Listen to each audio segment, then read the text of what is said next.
Well, good morning from USSSA Space Coast Stadium in balmy, warm Viera, Florida.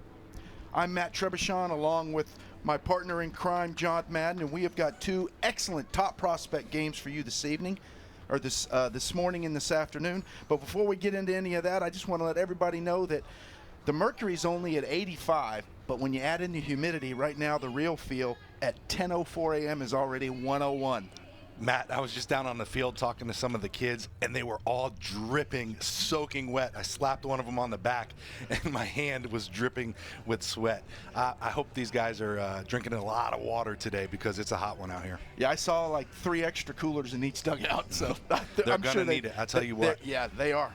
So what we have for you here today is this is our 13 and under top prospect game of the S30 or Select 30 championships. And what the Select 30 program is they bring in the top 400 athletes that have been identified at the USSSA Select 30 Super NIT Series, which is the qualifying tournaments for the Elite World Series. They identify the individual players at these events, and they hand out a golden ticket, and then the player in turn cashes in the golden ticket, comes to Viera for the Select 30 championships, and participates in a 5-day, basically spring training camp with the task force. And the task force is made up of college coaches, high school coaches, former professional players, and bottom line is they go through drills, they go through testing, they play scout games, and at the end of the week, they narrow that field down to the Select 30, which makes up two 15-team squads, one from the East, one from the West. Today, the East is dressed in white, the white jerseys and white caps, and you'll see the West is in the steel gray jerseys with the steel gray caps.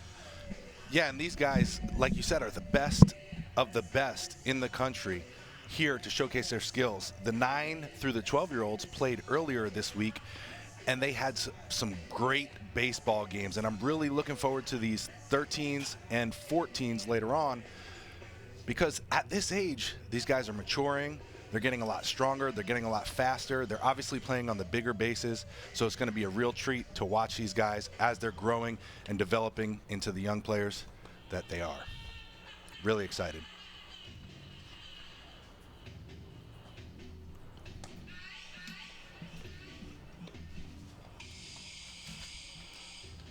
So the starting pitcher for the East, wearing the white jersey, we've got Luke Wright. And I had the opportunity to speak to Luke before the game, and he's a left-handed pitcher. He says he doesn't throw as fast as some of his teammates, but he does a great job of mixing up speeds, moving the pitches around. He throws a 2-seam fastball and a curveball, and I got to see him throw in the bullpen a little bit, and let me tell you something, his stuff is pretty nasty. Yeah, I saw a few of these kids throwing in some scout games earlier in the week. Wow, I'll tell you what, for 13 years old, I was impressed. I was really, really impressed, and you got to remember, they're 13 and they're throwing from 60 feet 6 inches, just like the big leagues. So just the fact that they can get the movement they can get the location they can get at such a young age, that proves why they're here. Yeah, and not only are they playing on the big league dimensions, but this is a big league stadium. This is better than some of the fields that I ever played on. I mean, the Nationals used to play here, and this is way better than when the Nationals were here. It's a fully turfed out field. The stadium is beautiful. They've got a big screen in left field where these guys are going to get to see their faces on. That's got to be super exciting for these young ballers. Oh, yeah. Great time for all. Well, here's we go. The East is the home team, so stepping in the box for the West squad, shortstop Jack Peeler. Like I said before, Luke throws a 2-seam and a curveball, and he said he's really going to work on trying to keep these guys off balance, filling up the zone, and just messing up their timing.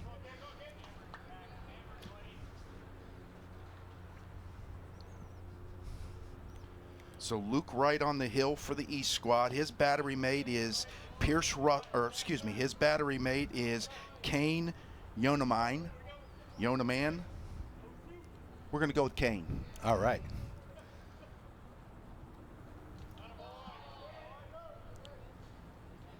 One ball, two strikes. Luke is from St. Louis, Missouri, and he plays for the Rawlings Extreme. And actually, the starting pitcher for the West, Brett Norfleet, is actually his teammate on the same team from Missouri. So these guys are going to be duking it out against each other in the Select 30, which has got to be very cool for them and very cool for the Rawlings Extreme. Ground ball to Cooper Strawn there at third base, throws across the diamond. Gets the first out of the inning. Horacio Lopez playing at first base for the East squad. Now in the box, Bruce Jellison. Bruce Jellison. You know, that's one of the difficult things about calling a game like this is, of course, I'm strictly relying on the handwriting of a coach. And coaches typically don't have good handwriting. Yeah, they may be worse than doctors. Possibly, you're right. And possibly. That's tough to read. You know, the amazing part about doctors is, they write prescriptions in Latin. Like anybody can read that. Only the pharmacist. Right. That's the theory. Right. Latin, the dead language. 2 balls, 1 strike count. We are here. 1 out in the top of the first inning, our 13 and under top prospect game. East versus West. And you mentioned, that the 2 players from this actually play for the same team in St. Louis are actually on the different squads. And that's because St. Louis, that Midwest, in there somewhere is that dividing line of the middle of the country, so they could end up on either squad when they're from that area. I actually asked Luke who was the better pitcher because he was the second guy I talked to, and I found out they played on the same team. And he said that his counterpart, Brett, can throw faster, but he's his friend. He loves him, but he said he's the better pitcher. Well, of course. If you don't believe in yourself, who is going to believe in you, right? That's exactly right. Right. So Bruce Jellison gets a base on balls. That's going to bring up Cooper Robertson to the plate. Cooper Robertson, the starting third baseman for the West squad. Runner on first, 1 out, 1 ball. It's going to be very, very interesting to see how the heat and humidity impacts some of these players. Now, I don't worry about these kids from St. Louis. I've been to St. Louis in July. It's humid there too. Okay? Yeah, absolutely. But it always concerns me a little bit with the kids from the Southwest, the desert Southwest, because they just don't deal with the humidity. And you always hear, oh well, it's a dry heat. It's a dry heat. Well, hot is hot. Hot is hot, and feels like 101 is very hot. Yes, it is. Pitch in the dirt there. We're going to call that a wild pitch. It is knocked down, but it does allow the runner to advance. So Jellison moves on to second base. 2-ball count on Cooper Robertson. One thing I noticed about Luke is that he's got a very wide setup.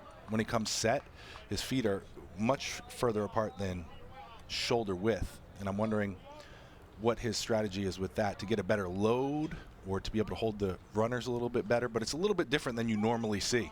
I wonder if a pitching coach somewhere along the way has taught him that mechanic, possibly to allow possibly to get his body timing in sync with his arm.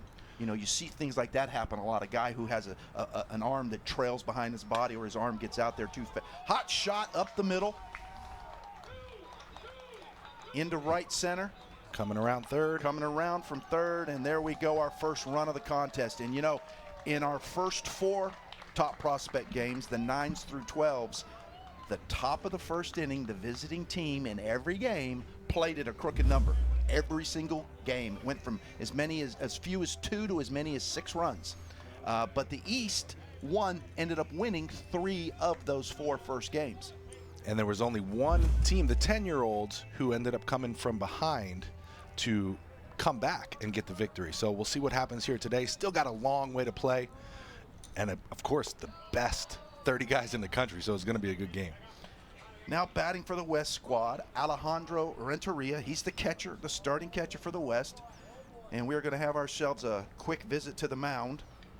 I'm sure that this is more one of those, hey, it's the first inning. Forget worrying about runners. Just go after batters. We haven't even got to the plate yet. Don't worry about that run. Take care of business right there, here on the bump. Do what you need to do. Pitch your game. Let your defense play behind you. We'll get through this. Don't worry about it. Yeah, absolutely. And, if you put yourself into Luke's shoes and everyone else out there, this is a huge platform for them to be on. You know, they're playing against the best in the country. They're in a beautiful stadium. You know, they could feel a lot of pressure out there. So I'm sure coach was out there just telling them, breathe, relax. Let's get in the zone and get out of here. Now, one of the keys to dealing and playing at your peak in a pressure situation is teaching yourself to feed off of that and use that as a strength. Use that as your advantage. Yeah, I got to talk to these guys in the opening ceremony, and that was pretty much what we were talking about. That was the main point of the speech, and it was how to handle pressure situations. And I told these guys if they can work on the ABCs of baseball, act big, breathe big, and commit big, they're going to be able to control that pressure and be able to pitch better or play better in pressure situations. I actually learned that from a sports psychologist, Dr. Tom Hansen, and he was a major league psychologist, helped many major leaguers that exact. John Smoltz. Yeah, he was real instrumental in John Smoltz's career. I do know that to be a fact. Alejandro Pena draws the count to 3-1, files one back to the screen. It's going to fill the count, 1 out, got a runner on first base. The West is already out to a 1-run lead, up 1-0 here in the top of the first inning.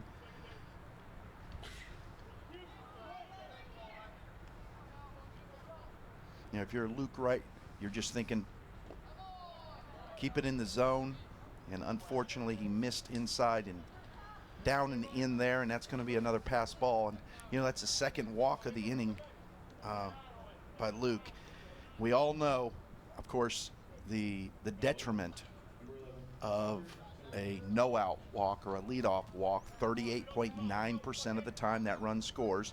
Now, of course, we didn't have a leadoff walk here, but got 1 out. But you do have a runner, and by issuing that second walk, now you push that runner into scoring position. Now he's only 180 feet away from the plate. Yeah, and you know, as pitchers, sometimes we give the hitters too much credit, and we think they can do more than they actually can. Luke's actually 1 pitch away from getting out of this inning, so it's you know, he's just got to remind himself that, stay calm, stay focused, breathe deep, and do what he does best. Well, first baseman Tucker Timmerman for the West squad up to bat. He's got a 2-ball strike. Luke seems to be, I don't want to say that he's struggling, okay, but he's having difficulty finding his groove, so to speak. 3-0's the count. You know, we talked earlier this week about the guys who get on first base, end up stealing second, the percentage that they score. You just mentioned it. And that brings me back to when I was playing in the Padres organization, and Greg Maddux was still there that first year that I got there. And one of the rookies asked Maddux as he was walking by, Maddux, you're a great pitcher. You're going to be in the Hall of Fame. How come you're not better at holding runners?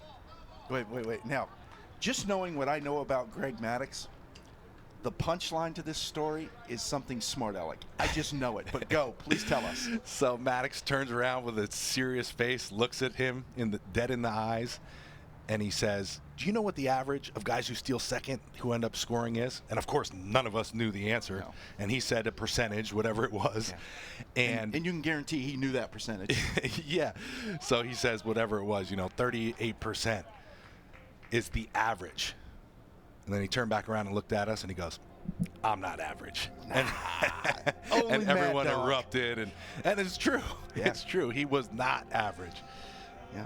Well, actually, speaking of Hall of Famers and speaking of Greg Maddux, one of his former teammates, the great Chipper Jones, will be forever enshrined in Cooperstown in about 2 hours and 15 minutes today. And what an incredible career. Of course, in my opinion, the greatest switch hitter of all times. Argument that a lot of people will have because, Murray was a great switch hitter. You had a lot of good switch hitters, okay? But in my humble opinion, Chipper Jones, the greatest switch hitter ever in the history of the game. You know what? It's crazy to think that these guys out here on the field, I know there's a lot of life in between now and 23, 24 years old, but these guys on this field today probably have a lot higher chance of making it to pro baseball and making it to major leagues, and perhaps we have the next Chipper Jones out here on the field today. That's the crazy thing to think about. If you make that statement, and you're right, because when you're looking at the absolute best 13-year-old players you can find at a given time on one dime, and you're right, the odds are that there is a major leaguer out here. And but just the mere fact of being compared to somebody like a Chipper Jones or a Greg Maddux or a Tom Glavine or a John Smoltz, and those are just Braves representatives. I mean, you know, just think of all the other greats that there are in Cooperstown. It's just an amazing, amazing accomplishment. You know, I always hear people refer to, you know, Major League Baseball Hall of Famers as being, you know, immortalized. And when you break it down, the amount of people that have played the game of baseball professionally, see a ground ball to second, it's going to get the force at third, that's going to plate another run, throw back at third, and they nail him at third with the throwback. Great heads-up baseball. That run will count. That run will count. We're going to score that a fielder's choice.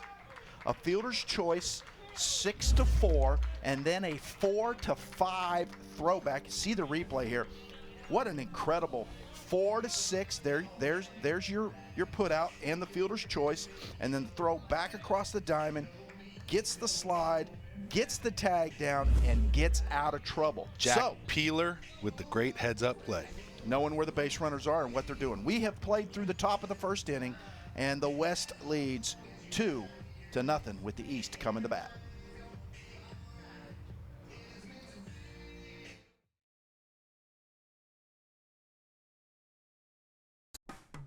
After more than 50 years of innovation, AstroTurf still leads the way. The inventor of artificial turf does it all, right here in the USA. We engineer, test, manufacture, and install the world's most innovative fibers and turf technologies, with over 30,000 tracks and fields worldwide. AstroTurf, powered by Sport Group.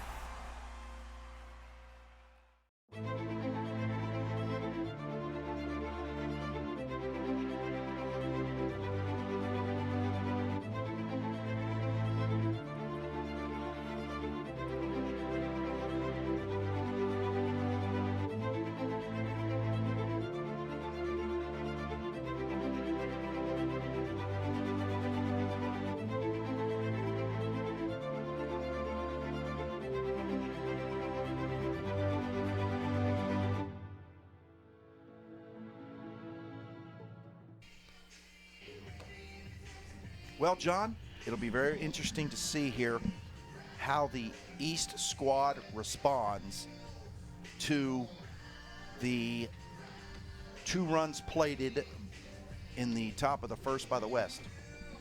Yeah, absolutely. We're going to see here starting pitcher for the Gray, the West team, Brett Norfleet. We're going to see what he can do and see if he can hold him right here. Put a goose egg up on the board. That's all he's trying to do, fill his zone up and try to keep them at 0.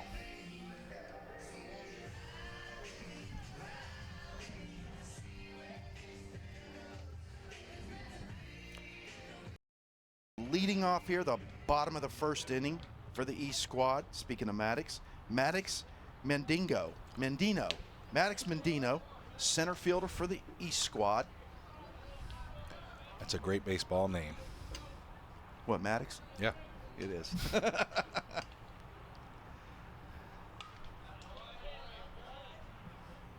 So I got to talk to Brett as well before the game.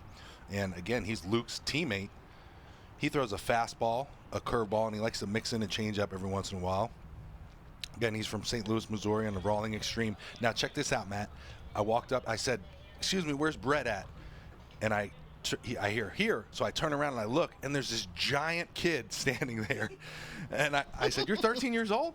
He said, "Yeah." I said, "How tall are you?" 6'6", 185 pounds. I think by the end of the conversation, I was saying yes, sir, to him. Oh, wow. Now, John, you're a big guy yourself. I mean, you're what, 6'3", 6'4"? Yeah, 6'4". Yeah. And I was looking up. Wow. He may be taller than 6'6". Wow. Well, he issues a free pass, and we'll see here if the 38.9% comes into play here. And batting second for the East squad is going to be Pierce Russell, the second baseman. Second baseman Pierce Russell.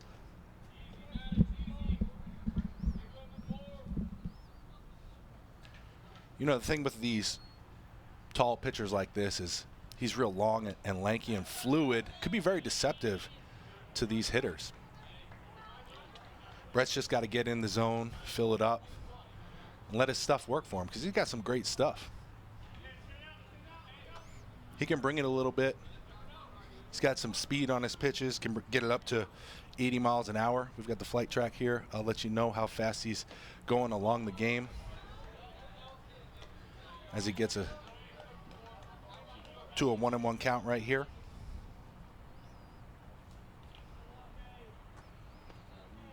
Inside move for no throw. We saw a lot of that earlier in the week with the 9 through 12-year-olds. It's a great strategy for pitchers if they feel that the base runner's getting a little too far off of second base.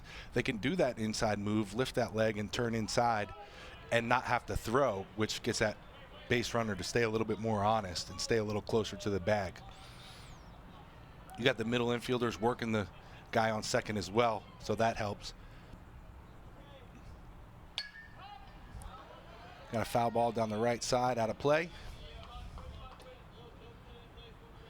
And as a pitcher, anytime you got a man on second, that's what you want to do. You want to keep him as close to that bag as you can because he's in scoring position. A base hit right here could let that run in, and that's obviously what you're trying to work against. Russell goes down swinging. It's first out of the inning for the West squad. So we got teammates facing off against each other on the bump, which is a very interesting competitive issue. Obviously, there's going to be some rib jabbing when this one's over by the winner to the loser. That's going to happen. It's got to be fun for these guys, too. Not only these two who get to play on the same team back home and then play against each other here, but these guys coming from all different parts of the country, a lot of them don't know each other, and they're probably going to make lifelong friends with all the social media out there. I'm sure you're going to check on these guys throughout the years, and it's just a great experience for these young athletes. Third baseman Cooper Strawn steps in for the East squad. Runner on second base, 1 out, 1-1 count. Yeah, I like to tell the story that last year in this exact event, the S30 championships, one of the 14 and under top prospect teams, the friendships that they bonded while they were at the Select 30, and so it was, of course, it's the end of July, so these guys play together at the end of July as a team, but of course they work out together for the whole week.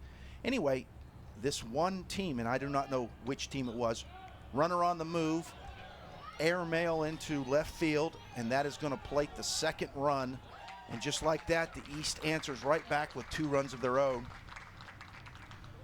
Throw, I'm going to assume that throw just kind of sailed on Alejandro there. Yeah, it looked like it kind of slipped out of his hand. It didn't really have any oomph behind it. Yeah, it didn't. It was more of just like an ephus almost. So yeah, odds are it probably slipped. And that's the tough thing about playing down here in Florida is the humidity. I'm sure his arm is soaked in sweat, and that could drip down into your hand and really get real slippery. There's a trick I used to do is I would take antiperspirant spray and just spray my whole arm down with the spray, and that would eliminate the sweating, so a lot of the sweat wouldn't drip down in your hand. Now, you did that so you could load the ball up. No, I was not cheating, and I did not put it on the baseball.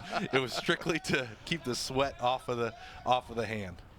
Foul, high, humongously high Dave Kingman style pop fly in foul territory. It actually drops right in front of the dugout. We saw another inside move by Brett where he didn't make the throw to second before the run scored there. Strategy we've been seeing a lot this last week. He's getting guys swinging on that high pitch there. His last strikeout was on a high pitch. This one as well. Being a tall, lanky guy like that, I'm sure the ball gets on these guys really quick. And when they see it up like that, I'm sure they're licking their lips and taking hacks at him. But before they know it, it's in the catcher's glove. First baseman Horacio Lopez steps in. That's a nice pitch right there. That looked like his curveball. The bottom just fell out of it.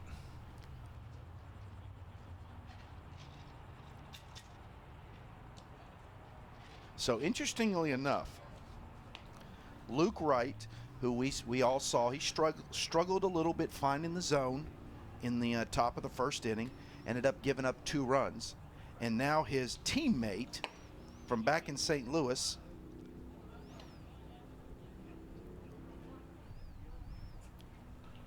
is it? Brett Norfleet. Brett, who has struck out 2 batters already in this inning and finds himself in the 2-2 count here, all right, has also given up two runs. So it's parallel in opposite directions.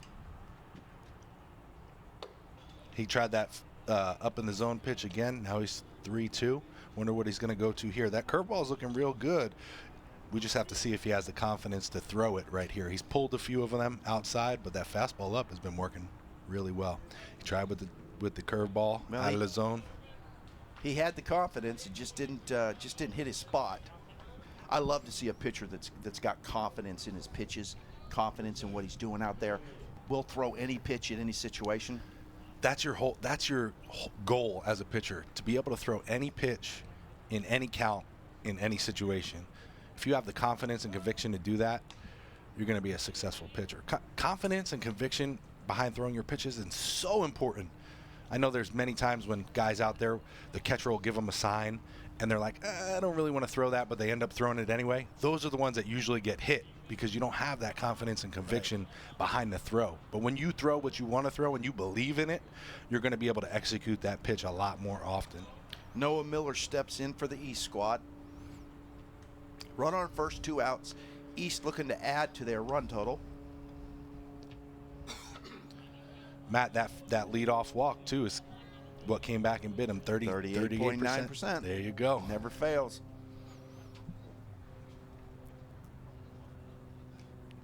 You know, ironically, 38.9% of leadoff hits you give up score also.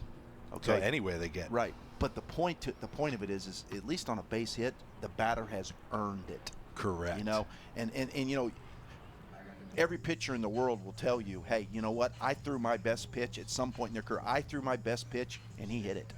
Mm-hmm. Okay? That's a good piece of hitting, and that is to be rewarded, you know? But when you give them the free pass, you're giving them that 38.9%. Absolutely. Yeah, you could live with that. If a guy fights it off, gets a good hit on a good pitch, you just got to tip your cap. That's part of the game. And that's going to happen here, too, when you're playing against the best of the best. But when you just give them free bags. Yeah, that makes things really difficult. 2 balls, 1 strike, 2 outs, runner on first, runner on the move. When I was in pro baseball, our goal was trying to get 3 walks or less in a 9-inning game. And if we did that, if we did 2 walks, 1 walk, or 0 walks that game, we were allowed to take pitcher's BP the next day. So that we were super motivated not to walk anyone. Fly ball lifted into right field. He lays out for it. Unfortunately, comes up just a few steps short. That's going to plate another run, and it looks like Miller is going to pull into third with a stand-up triple. Credit him with an RBI. And the East has bounced right back. That was a nice piece of hitting right there. Stayed inside the ball, drove it out to right field. That ball was smoked. Great effort by the right fielder. Yeah, you know, here's the situation with that, and that was Mitchell out in right field. And, you know, first inning, you never want to downplay the effort, okay, because the effort's important, you know, and he did. He gave it all he had, but I'm just wondering whether laying out like that is necessarily the best game plan in the bottom of the first inning. Right, because then he possibly saves that run there. If he keeps the ball in front of him instead of diving, letting it go to the fence, he saves that run. Now instead of a tie game, we're 2-1 here, and possibly the runner at first or second versus on third and scoring right now. We're going to score that one a pass ball, and that's going to allow another run to score for the East squad. Now we got a 3-2 game here in the bottom of the first inning. 3-ball count on Grayson Lincecum. That's another good baseball name right there. Grayson Lincecum. I can see that being called out in the starting lineup on opening day one day. And he's going to draw the free pass, and that's going to bring up Anthony Nash, starting right fielder for the East squad. Anthony's a big, stout built built yeah, 13-year-old. And he walked up there with a little bit of swagger in his strut, too. Yeah, he probably plays middle linebacker. He looks like it. He looks like Put he a hurting on somebody. A nice pitch right there. Kind of had some arm side and downward movement. You know, he kind of this view right here, where we see him from the front, he's built like Tony Gwynn. He does look a lot like him. Let's see if he can hit like Tony Gwynn. A nice swing right there. Boy, he just missed that one, didn't he? Yep, came right on Put top of us. that one up on the roof of the stadium. You know, you can learn a lot from foul balls as a pitcher, too. I remember earlier in my career when I would throw a ball and the guy would foul it straight back, I'd be like, oh, he's late. But later in my career, I learned he's actually right on time. Yeah. And I might need to change some speeds up. The ball just went the wrong direction. Exactly. Yeah, I've always envisioned that or thought that when a right-handed batter fouls one off the first baseline, he's late. Fouls one off the third baseline, he's ahead. Fouls it straight back, he's probably dead on. Yes. And there's another one. Looks like straight back on top of us. Looks going to make the seats. If I get a lucky, oh boy, I'll tell you what, if I'd gotten one more lucky bounce, that one would have come right in the booth here.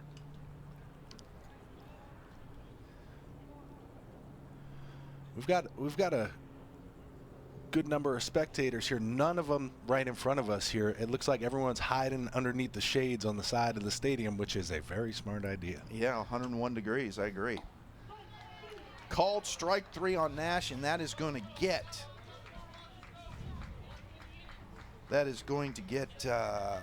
Northlit. Is it Northlit? Northfleet, that's what I've been saying. Northfleet. It may be Northfleet. That's going to get Brett out of the first inning. So we've played one complete here from the USSSA Space Coast Stadium, and the East has a 1-run lead over the West, 3-2. We'll be right back.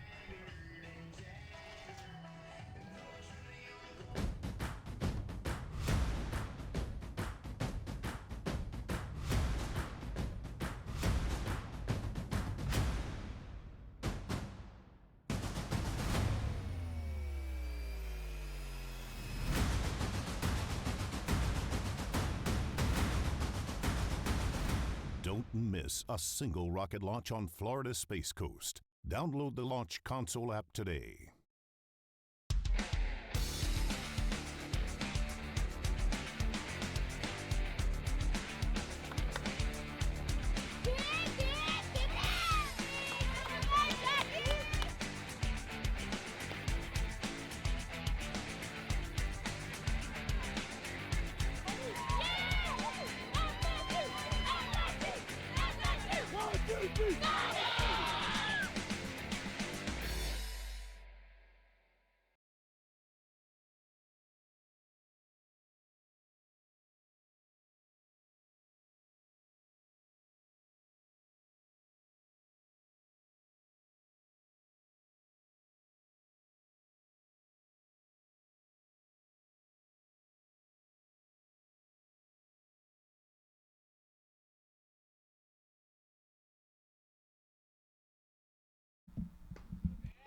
We're back here for the top of the second inning.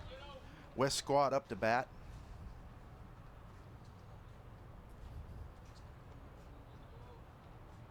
Mangesta Hens. I would want to say Hines, but I don't see an I, so I'm going to go with Hens. Maybe Hennis? Hennis. That's it. Hennis or Hennis. There we go.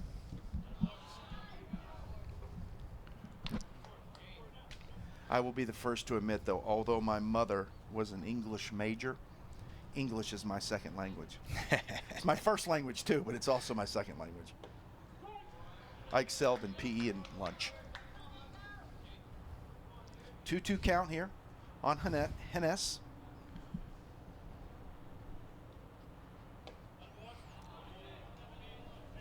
Just missed inside there. Now Luke Wright is on the mound for his second inning. Now this will probably be his last inning. Both these squads have 5 or 6 pitchers, so usually kind of like the All-Star game, you let your starter go 2, and then it's Johnny Allstaff after that. And these guys can throw as much as 75 pitches today. Yeah, they can. None of them will, but yeah, in theory, they can go as many as 75. There's some quick work for Luke right there. That's what he needs to do. Found his groove so far early this inning, and looks like he's calmed down a little bit. See if he can stay right there for these next few guys. Well, I'm thinking if I'm Luke and I'm thinking, I come off the mound in that first inning, gosh, I've given up 2 runs. My team's in the hole. But they answer back with 3. I'm coming out pretty chesty. Yeah, second inning. Say, hey, my guy's got my back. Now he's got a 1-run lead. Right. Up to bat, Caden Mitchell for the West squad. Mitchell's starting right fielder. Lofts one into left field. Up and under it is Andy Neal. Draws it in, a can of corn. And just like that, Luke Wright's got his second out here in the top of the second inning. Looking real good. I think it's exactly like you said, Matt. He's came out that first inning, had a little bit of jitters and calmed down after his team put up 3 runs on the board. Now he's coming out there just pitching like normal, pitching like fun. Got those jitters out, and he's looking good now. Kind of settled down, settled in. So the West starting pitcher, Brett Northfleet, steps into the box. Obviously going to try to help himself out a little bit here. Takes a big cut, finds himself in the hole 0-2 rather quick against his teammate, Luke Wright. And that bat looks tiny in his big hands. Yes, it does. I wonder what size bat that is, 33, 34? But it looks like a toothpick. It does. So the battle of teammates from St. Louis, Missouri going on right here. And Luke Wright wins the battle today. What a great second inning for Luke Wright for the East Select 30 squad. 3 up, 3 down. Mix in the fact he gets to strike out his teammate. That'll make for bragging rights all winter long. We've played through 1.5 here at the Space Coast Stadium. The East up 3-2.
Andy Neal's retired.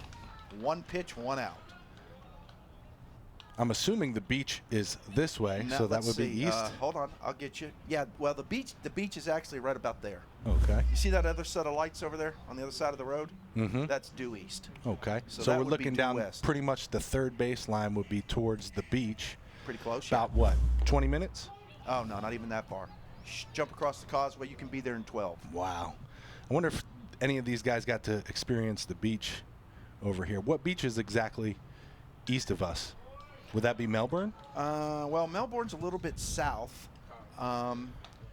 Basically, really the closest beach is Cocoa, Gotcha. which is 5 minutes north.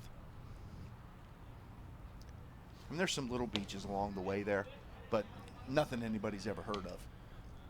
Some of the beaches here in Florida that I grew up on were Daytona, New Smyrna, Cocoa, and then even a little further south, Melbourne. And they're all right here, very close distance to the stadium. That was Tristan Michana grounding out to first base for the second out of the inning for the East squad. Stepping in now will be, here we go, John. This is one of my favorite baseball names, Griffin Graves. Just got a baseball ring to it. I like that sound. Sounds like he can ball.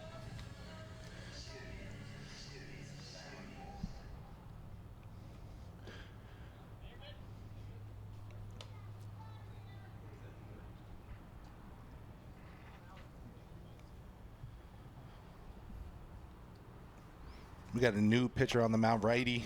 Looks like Alex Servin.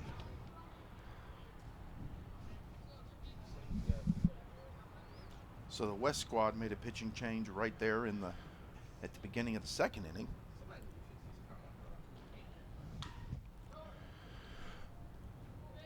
Alec looks like he's got a nice, short, compact arm action. Had a little depth on that pitch. I really like it. Can somebody check the stream? We're getting reports from people that there's no audio on the stream. Foul ball. Brings the count to 2-2.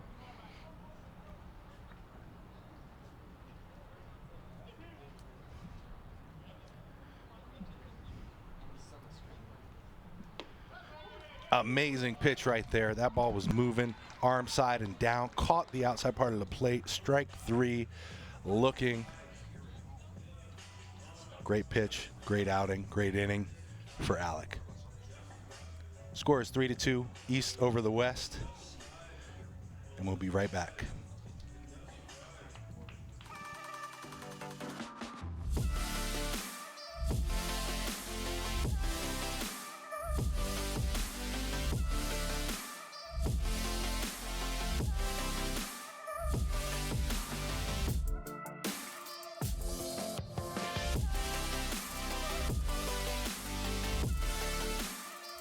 Don't set sail without experiencing everything there is to see. Explore Port Canaveral before boarding your next cruise.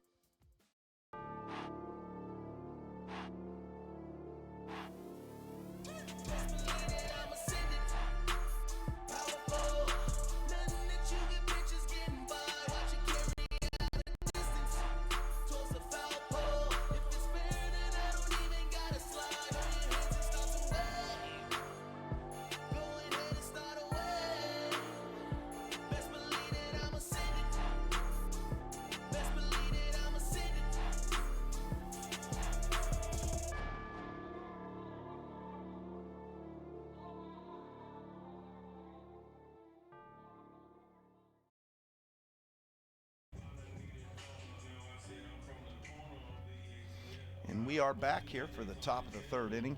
You know, John, I have to wonder, I know I mentioned this before, but I'm going to mention it again, the heat. You know, how does it affect these players as this day and this game rolls on? You know, I know we're only to the third frame and we've only been playing for, 40 minutes. But at some point, the intensity of the heat down on the field comes into play. Yeah, like I said before, when I was out there before the game, this is before the first pitch, before anything, these kids were soaking wet in sweat, dripping from their shirts. So I can only imagine as time goes on, they must be feeling it right now, and I sure hope they are hydrating. Well, Old Glory has at least, well, and I say that, I called out her name, and there she goes limp again on the pulse. She was blowing a moment ago, I swear. I promise to you. Wouldn't tell you a fib on that. We got a new pitcher here for the East, Trenton Cookerly. Right-handed pitcher. So Trenton is going to face off against Jacob Murphy for the West squad. Now what you're going to notice is that you got two 15-team squad here, 15 plus 15 making 30, the select 30, and they use all 15 bat. Straight order, 1 through 15. The reason they do that is so that the coaches don't have to worry about substitutions. They can just move kids defensively as they need. They can make a pitch and change anytime they want without affecting the batting order. It just makes it's a little bit easier on the coaches, because bottom line, what they're trying to do here is they want to get every kid in. Every kid needs to be out on the diamond. They know every kid's going to bat because of the continuous order, but they want to make sure every kid gets their show on the diamond. And most of these kids, obviously at 13, are still multiple positioned players. So you've got multiple places a kid has got to play. Yeah, and all of these guys deserve it too. What they had to go through to get here out to this main stadium, from being scouted in their local tournaments to getting the golden ticket, then coming out here and beating out the other 300 guys that they were going against just to be the top 30 on this field. You know, they deserve to get their at-bats and play some different positions in the field there. So this should be a fun experience for them, and great learning experience as well, because they're playing against the best of the best. Yeah, you know, every kid, like you said, they've earned the right to be one of the select 30. Ground ball to short, gobbled up and across the diamond. Nice pick over there at first. Held the foot, held the throw, controlled it, and got the out. That was a ground ball to, well, let's see if we can identify the shortstop for the East. Looks like was that Grayson Lincecum, 13? Yep, and okay. Not to take anything away from Grayson or the first baseman who made a beautiful pick, but this field takes zero bad bounces. Oh, no, that ball was just perfect. There's no such thing as a bad hop on turf. Now, what there is, there's the AstroTurf hop, which is different than a natural hop. Okay, but they've been playing on this because all 15 fields here are all turf. So they've been playing on turf fields all week. So by now they're used to that AstroTurf hop. I am a little envious of these guys. Yeah, I know. Let me tell you the best part about this whole thing. People at home may not realize it, but even pitcher's mound is turf, which means there's no hole in front of the rubber to deal with. Oh, you know that man, hole that your opponent digs? A pitcher's nightmare. Yeah, and you have to work around. Oh yeah, okay. Well, here there's actually a black rubber slab under the turf, and there's no digging here. The rubber does sit up above the turf, so you still have it to push off from, but it's a perfect push and a perfect land on every pitch. Ground ball to second base. On over to first, and that is Pierce Russell to Orseo Lopez for the second out of the inning. And Trenton is just rolling up these ground balls. That's what you got to do. You've got the best infielders in the country behind you. Just let them guys hit it. Yeah, hit it right to them. Pitch to the lower third of the strike zone and roll up a bunch of ground balls. Absolutely. No harm there. We were talking earlier in the week about whether a pitcher's trying to strike everyone out in this situation or just get some ground balls. And to be honest, ground balls are going to save a lot of your arm. You're going to be able to pitch a little bit longer. Now, I know these guys are only out here for an inning or two at the most, but you're still going to have a lot of success when you throw low in the zone like that and get those ground balls. Reed Tinsman stands in for the West squad.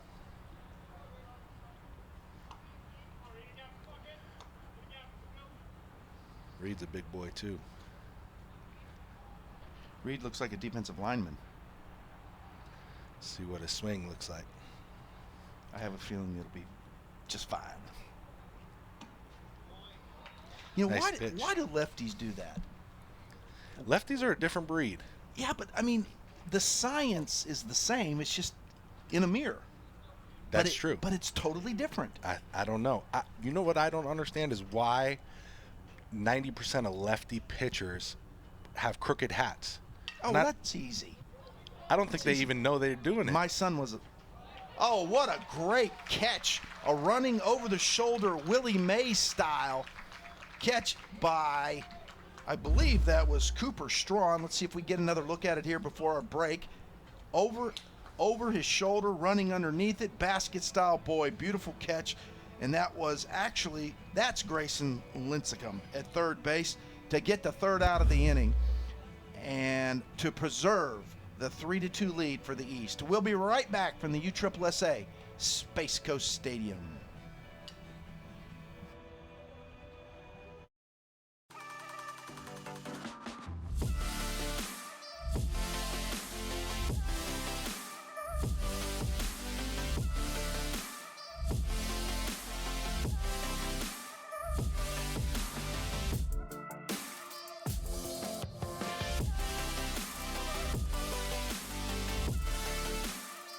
Don't set sail without experiencing everything there is to see.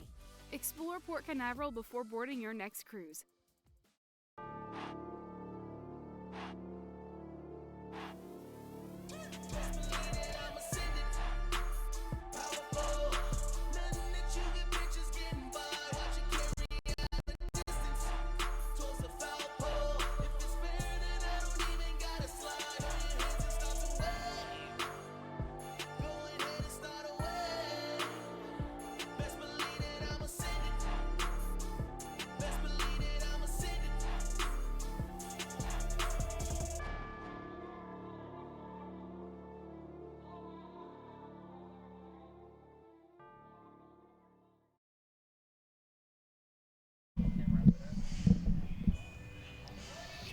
Well, we're back here at the USSSA Space Coast Stadium inside Space Coast Complex in Viera, Florida.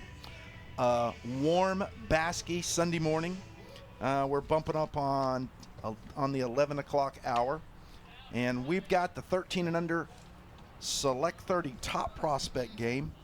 We're in the bottom of the third inning. The East already leads the West 3-2. Stepping in the box for the East is Kane Yonemine.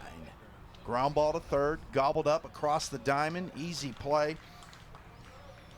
That would be Tucker Timonson. Alex in here making quick work, filling the zone up, rolling them ground balls. That's exactly what you want to do here as a pitcher on this hot day. Very much so. Very much so. Save those bullets. Cooper Robertson across the diamond to Tucker for the first out of the inning.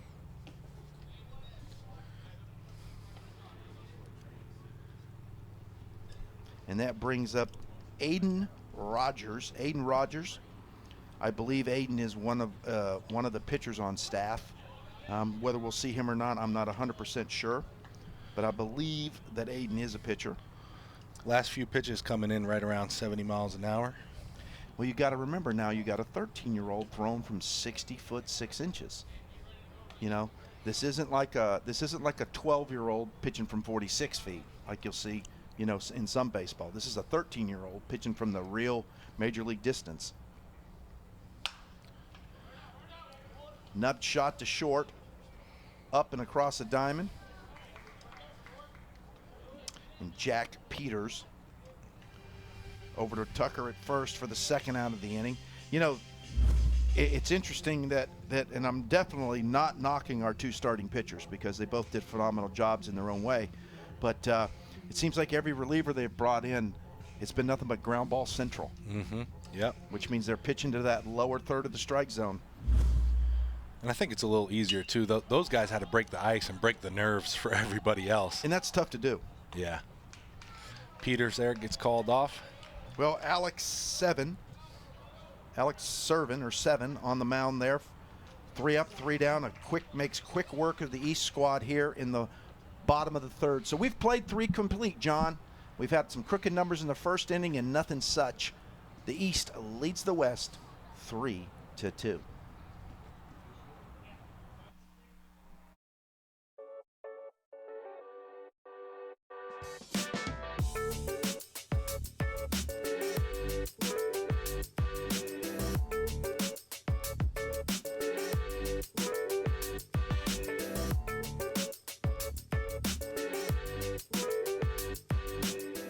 Come see a rocket launch. Stay for so much more. Rediscover family fun by planning your next Cocoa Beach vacation today. 3, 2, 1, 0. All engine running. It's one small step for man, one giant leap for mankind.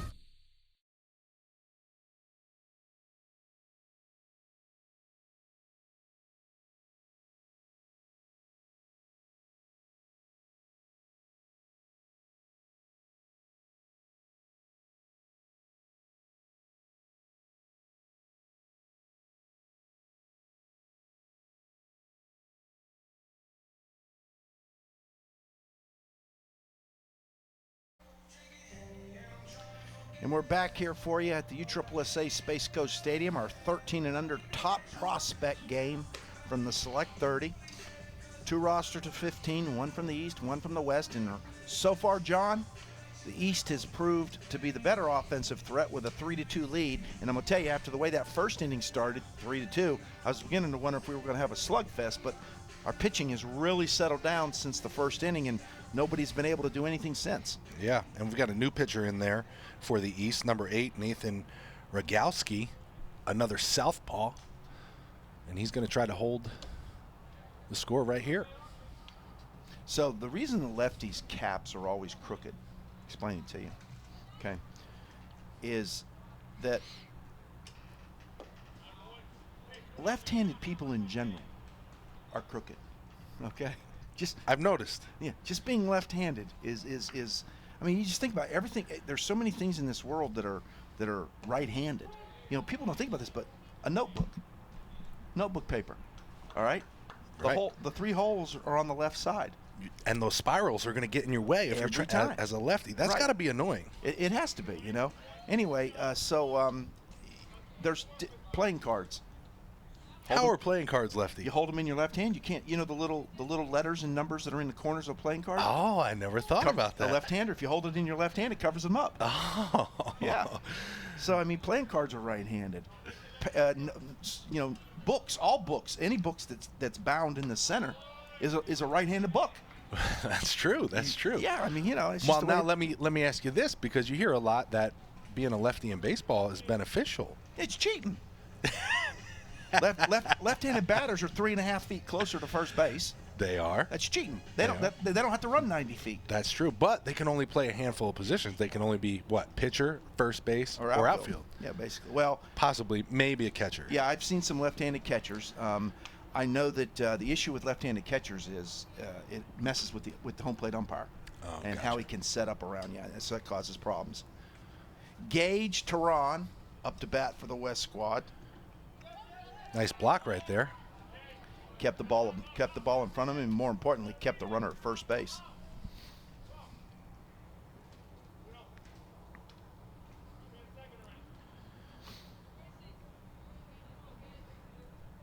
Yeah, so left-handed batters, they cheat because they're closer to first base before we even get started. All right? And then left-handed pitchers, they cheat because their ball moves more. Naturally. But you know why that is, don't you? Now, this actually, scientifically, this makes sense, okay? Tell me. Okay. The Earth rotates. Just hear me out, John. The Earth rotates clockwise, okay? Right-handed pitcher, think about it. You throw the ball, it spins clockwise. Mm-hmm. Left-handed pitcher throws the ball, it spins counterclockwise. Okay, so a right-handed pitcher's ball is rotating in the same sync as the Earth is. But what if just hear me out. A left-handed pitcher's ball is rotating opposite sync of the Earth. Thus, the gravitational directional dilapatorial pull makes the ball move more. Makes perfect good sense. That makes sense, actually. I think the guys at NASA here down the street can verify that too. I think they would. Stepping in for the for the West squad, Ethan Suey. Runners on first and second. Now let me ask you this: I have a son. He's almost 2 years old, and I'm trying to figure out if he's lefty or righty. I think he's a lefty. That's easy. Just set a ball in front of him. He does so much more lefty than righty. Okay, just set a ball in front of him, see which one he picks it up with. But regardless, John, listen, whether he's a righty or a lefty, make sure he's always batting left-handed. Always. Always batting. Biggest mistake I ever made with one of mine. Yeah. Now one of my sons is he's completely left-handed. He can't do anything right-handed. Really? He can't do anything right-handed. And then my other son, Danny, he's a hybrid left-hander. Okay. He throws a baseball left-handed. He throws a football left-handed. But he always batted right-handed until he got into high school and they turned him around. And the reason they turned him around is because he was a left-handed pitcher. A left-handed pitcher, you don't go to the bat with your pitching arm out in front, you know. And so, he actually golfs and hits a fungo righty as well. He does, yes. Yeah. Mm-hmm. But if you put him in a game and he had to bat, he'd bat left-handed. Wow. You know, never knew that. He can write with either hand. Wow. And both of them are chicken scratch. They're both equally bad, but he can write with both hands. And how we discovered that happened was he broke his wrist right at the end of his 10-year-old season, and he broke his. Now, of course, he threw left-handed, but or let me do that again. He threw left-handed. Do it with my left. Anyway, he always wrote or would write with his right hand. Okay? Yeah, because nobody wants those spirals in their way. It spirals in the way, right? So when he broke his right wrist right after his 10-year-old season, went over the handlebars on his bicycle, and he broke his right wrist. His teacher, obviously in school they kind of, hey, look, you can't write this, that, and the other. Well, his mother checked in on him one night, and he was up there doing it with his left hand, writing with his left hand, and it was just as good as his right hand. Okay. Wow. But then after he got his cast off, she walked in on him doing a map, some social studies, map work one night. He was writing the name of a state with his right hand and coloring a different state with his left hand. Oh, man. It was at that point in time I knew his brain wasn't right. That sounds like it's too right. Getting his homework done twice as fast. Yeah, I guess that's the positive way to look at it. Jack Peeler steps in for the West squad. The bases are juiced, nobody out, and not the position that the East squad wants to be in right here. What they need is a ground ball double play. Sacrifice, give up the run, let the game be tied, give up the run, but get 2 outs rather quickly here. Yeah, and if the ball's hitting to the corners or the pitcher, we can go home to first and get a double play. Preserve that, keep the run from getting in. Obviously, if it's hit up the middle, we can turn 2 in the middle. We've got the second baseman playing at double play depth, and it looks like the shortstop's a little bit back. I'd like to see him in a few steps and towards the base a few steps. Double play depth is typically 2 to 3 steps in and 2 to 3 steps towards the base. We call it double play depth just so you're a little closer to the bag. It's easier to turn that double play. Now, you do give up a little bit of a hole in the gap there, but you're giving that up for the chances to get 2 outs with 1 pitch. Yeah. You saw there Kane Yonemeyer going after the foul ball that one hopped into the seats, and he was actually our starting catcher, but he's in left field now. There's a ball hit directly to him. Going to play it on the safe hop. That is going to play to run, and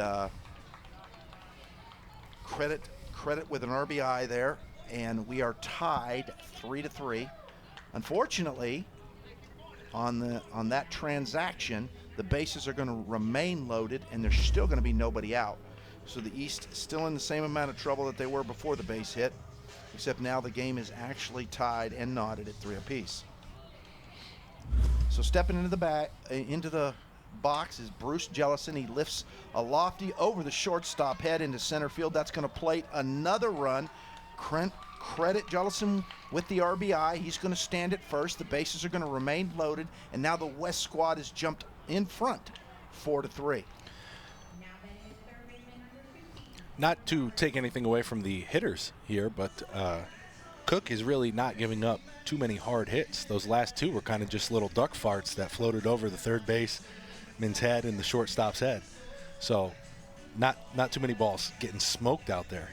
I've never heard that term duck whatever used before, but I get the point. I know what you're saying. Yeah, nobody's lacing anything. Yeah, that's a term we use in the baseball world for, it's not quite a line drive, but it's got that trajectory, but it doesn't really have any oomph behind it. It kind of just floats out there. Like a top shot. Yes. Or a nub off the end, so to speak. There you go. Cooper Robertson steps in for the West squad. Cooper's a good-sized athlete. You can see he's very broad across the chest. Anybody hits a gapper here, and it very easily could clear the bases and change the whole outlook of the game. And there that backstop comes into play, a little bit deeper than I'm sure these guys are used to playing on. Most likely, yeah. Typically, I would say, the average high school field, these kids are almost high school age, but the average high school field probably has a 30-foot backstop. But here on the Major League Stadium, you get a minimum of 50, somewhere between 50 and 60 feet backstop. But that is going to be a wild pitch. It's going to allow the 5th run to score for the West. And there's another pass ball.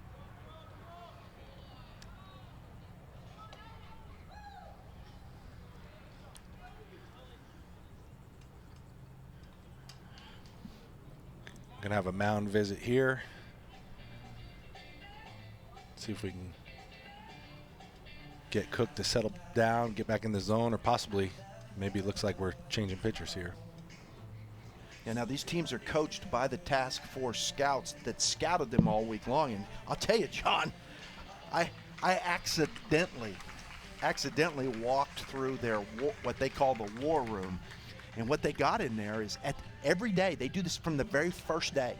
They have 2 whiteboards, all right?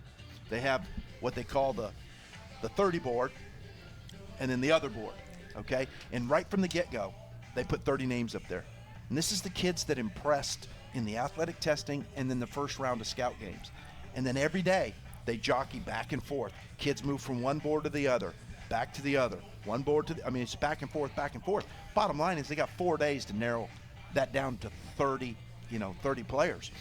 And, I mean, screaming and yelling at each other. I mean, they have formed their opinions about these players and the convictions that they have about that opinion.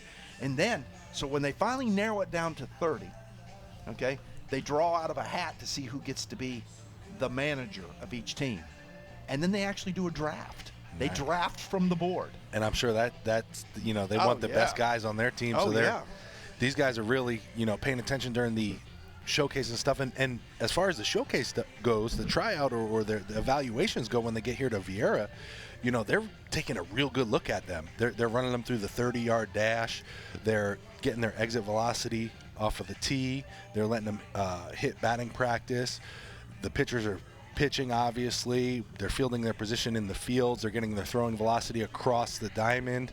And then they also play games, too. Yeah. So they've got a lot. These scouts, the task force, have a lot of opportunities to really get a good look at these guys and decide who the best 30 are. Yeah, the mornings are always drills and workouts and testing and this, that, and the other. And then the afternoon are games.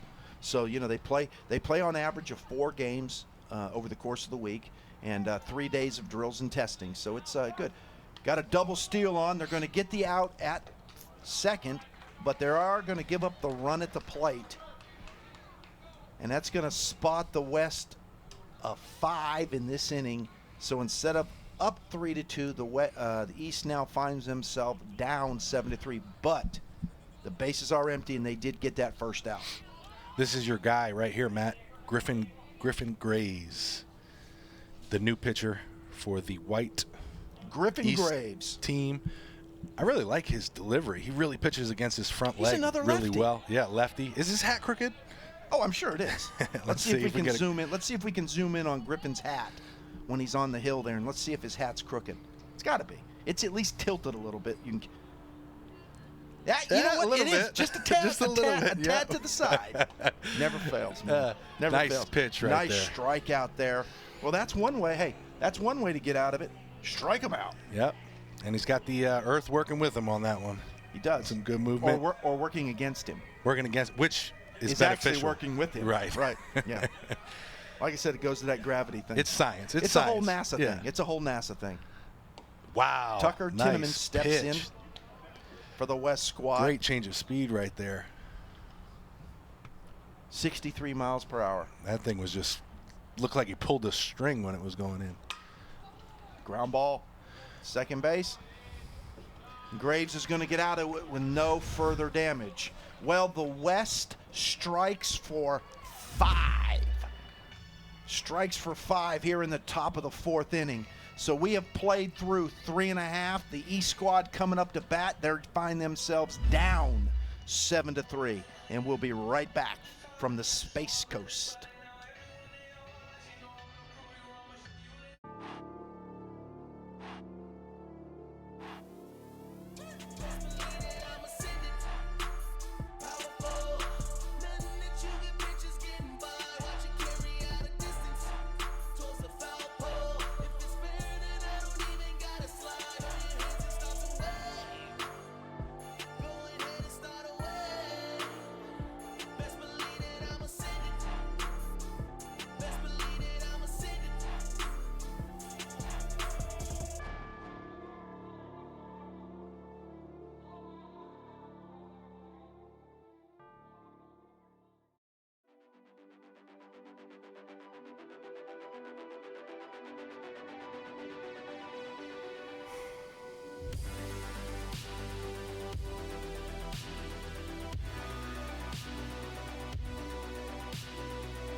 away for a day or two? Plan your trip to Florida Space Coast today.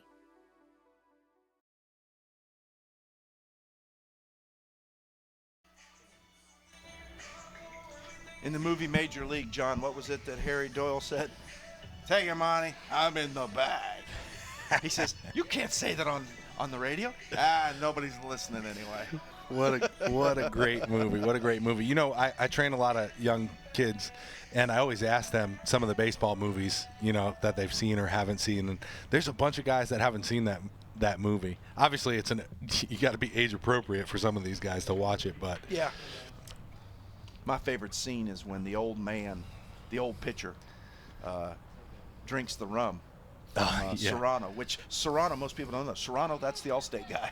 Yeah, yes, in the commercials, In right? the commercial, yeah, that's the Allstate guy. Anyway, when he drinks Joe Boo's rum and he walks out on the field, yo, bartender, Joe Boo needs a refill. And then the bat goes flying and hits him.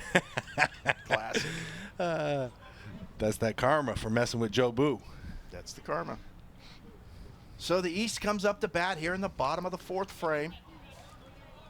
Was it you telling me that the pitcher in Major League was based off of a real pitcher in the Major Leagues? Yeah. The old man is based off of Gaylord Perry. Nathan Rogaleski up to bat, draws the free pass, leadoff walk here, 38.9%. We'll see what happens. We'll see if that holds true. Yeah, the Major League, the movie, the old guy, I forget what his name is. I forget what the player's name in the movie is. But yeah, it's loosely based off of the career of Gaylord Perry, you know, who was, of course, the last famous of the spitballers in baseball. And actually, he wrote a book called The Spitter and Me, which was just an incredible book. Any baseball enthusiast, especially a pitcher, needs to read this book because it talks about all the tricks he used to do. And he actually had a duffel bag full of stuff that he would keep in the dugout. And one of his most famous tricks is he would get Tabasco sauce and rub it on the inside tips of his nose, and that would get his nose running. And that's where he would find his extra juice for the ball. Ground ball up the middle. We got a little 6-4 the turn. Not in time. Nice turn. That play, the transfer was just a little slow to develop, and part of the reason, of course, was it took the ground ball away a while to get there. We'll see in our replay here. One hop off the edge of the mound, and it just kind of killed it, you know. And then it was just a little bit slow in developing. Beat it by about a half a step. Yeah, great play all around. Can't really do anything about that. No, that's just, you know, score that one as a fielder's choice, 6-4 on the putout, but they did get the leading lady for the first out of the inning. And Maddox Medino lifts one to short, lazy can of corn to the shortstop for the second out of the inning. John's making quick work out there. Slicing and dicing. And that, what you were just talking about, the Tabasco sauce under the nose, that was actually in the movie as well. Yes, it was. Yep. It's going to bring Pierce Russell up to bat for the East squad. Pitch in the dirt, kept in front by the catcher. Good job of blocking. Yes. Unfortunately, it did bounce away far enough to allow the runner to advance onto second base. Tough ball to block. Now, I don't know. I haven't done much catching in my career, but I have to imagine that fielding the ball on the turf is much easier on a turf field. But I for some reason, I feel like blocking in the turf might be tougher because you get more of a skip to it when they're used to more of a bounce, perhaps. Yeah, I can see that. I can see where a pitch in the dirt, or in the turf in this case, because the stadium, even the brown is turf. It's not dirt. Ball lifted into the gap, and it falls in between left and center. That's going to play to run. Scored an RBI and a stand-up double for Pierce Russell, helping his team out here in the bottom of the fourth inning, getting back one of the 5 that the East squad gave up in the top half of the frame. As you see the replay here, just a lofty fly ball hit into no man's land. Yeah. Good job of cutting it off by a great route efficiency there by the center fielder for the West squad, John Tollett. What a great route. I mean, literally cut it off as quick as it could possibly be cut off. So Cooper Strawn steps back in. I like that name, Cooper Strawn. That's another name you could imagine on a Monday night baseball game. Some really great baseball names out here today. All week, there have been a few. There's been some really nifty names. Oh, he's taking off. Good runner job. on the move. Went on first movement. Did we get the tag down? They did, and that is going to end the inning. A little maybe over-aggressive on the base running. I know what he was thinking, and I know what he was trying to accomplish, and I can't say that I blame him, but unfortunately just maybe a tad bit over-aggressive. You can see the good slide to try to get around, but just not going to happen. So we have played 4 complete, but the East did manage to get one of them back. It's 7-4, favoring the West squad.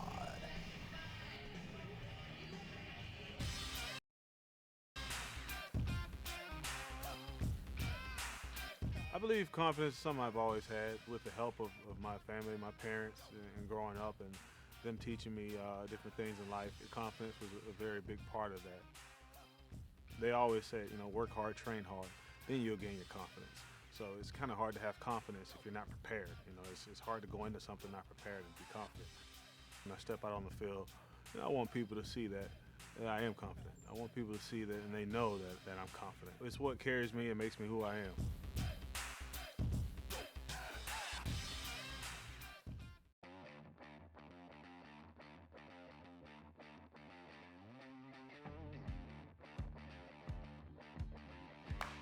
My passion comes from my family and Puerto Rico.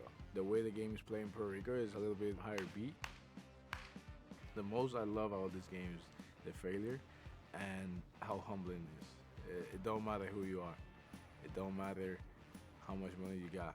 It don't matter how good you were growing up or how good you are right now. At some point, you're going to fail. At some point, it's going to bring you back to earth. That is what I tell everybody. You're going to get Francisco Lindor. I'm Francisco Lindor, and that's what you're going to get. Not faking my personality. That's the way I always been, and that's the way I will always be.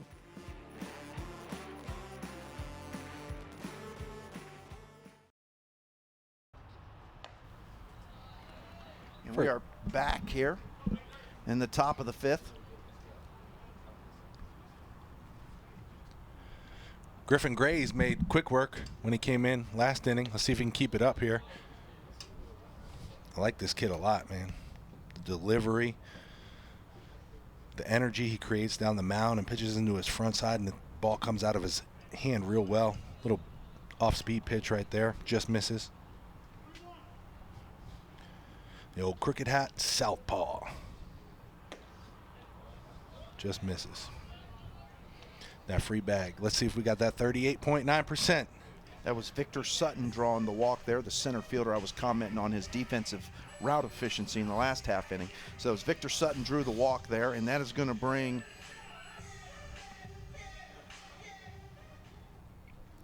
Hems up to the plate, or James up to the plate.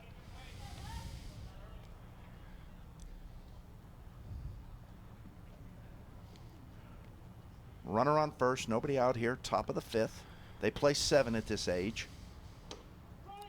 We were talking about earlier the experience for the kids coming here and being able to do this and play out on the stadium. But now having a son of my own, I can only imagine the parents' perspective of their kids achieving something this spectacular and being out there and getting to come here with them and provide them with this opportunity. That's got to be a really special opportunity for the parents as well. Well, I look at it this way, John. If I'm a mom or a dad and I'm sitting here in the seats, I'm either up under the canopy in the shade, or I'm up against the building in the shade, or I'm down low with possibly an umbrella. Shot back to the mound, the only play is going to be at first, and that is going to retire James. It's going to be the first out of the inning. Of course, it is going to move the runner over to second in scoring position now. So Victor Sutton stands at second base, 180 feet away. And that is going to bring to the plate, I believe, Caden Mitchell. It's going to bring Caden Mitchell to the plate. But Sutton nice on the play. Move, and they nail him at third. Great job by the catcher there, keeping that ball in front, hopping up, grabbing it, getting rid of the throw. pinpoint accuracy, great tag by the third baseman. Amazing play all around. Quick recovery there by the catcher. Quick recovery. You see there, he smothered it enough, got up and bounced up, got rid of the gear, got to throw down there, and if you look in there, look at there, tagged that back. The front leg was in the air, got the back bent leg before he got to the base to record the out. But if I'm a parent in this situation, my kid comes up to bat, I've got this huge jumbotron in left field, and my son's face is on there, you know, and his player card's up there, and it's got his team name and his name and the S30 logo and everything, and the American flag in the background, just the whole thing. The proudness that would come over me is just, you know, it's just phenomenal. Now let me ask you this, and this may just be me, and I haven't had this experience yet because my son's only 2, but would the proud feeling outweigh the nervousness? Because I can imagine being super nervous for him in a situation like this. I know my parents were a little bit that way when I was playing, so that's what I was wondering. That is a good question, and I'll tell you what, we'll touch on that when we come back. We're in the middle of the 5th. The West squad remains on top, 7-4. We'll be right back to the Space Coast.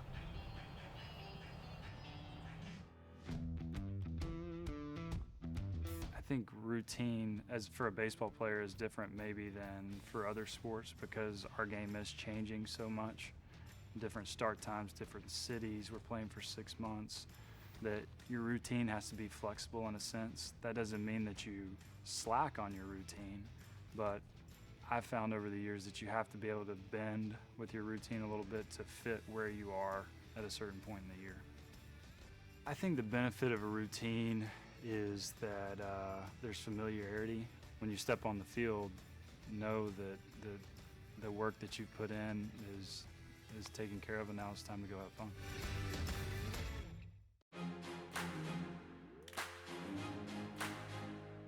Play with heart in baseball for me is just going out there every day and laying it all on the line.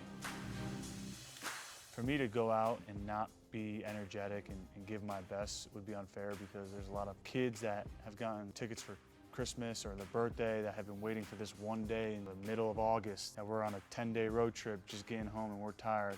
You got to go out there because you owe it to them and you owe it to your teammates.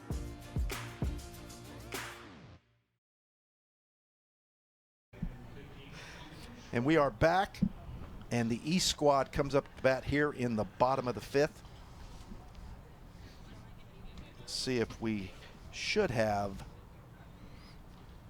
I believe our batter is Tristan Minchara.